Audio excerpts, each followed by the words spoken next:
Her qanda iğir revmatizm bulab qeyb qalsa dostlar. Bununğa muşu qo'chqa qo'yning quyruq yig'idan muştum derek.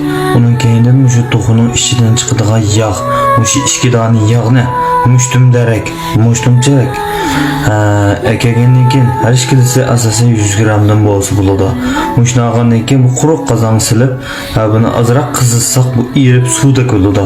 Suvda bo'lgan vaqtida bir siqim kebab uchun, ya'ni xajuna undek soqab muşnunga aralashtiramiz. Aralashtirgandan keyin bir dona aynak yoki tumir qutiga olib qo'yib, buni suvgandan keyin mush revmatizm bog'liqni surkab berganda har qanday ig'ir revmatizm bo'lib qolib qolsa, mayli sovuqdan bo'lsin, mayli nimadan bo'lsin, mayli saqt revmatizm bo'lib qolib qolsin va yoki yomg'ir yoqqan kunlarda cho'nglarninki, ota-onalarninki, bolalarning puti og'rib qolganda mushni surkab berganda eng tez suratda 3 qatimdan ağırlık şu zaman toxtaydı dostlar.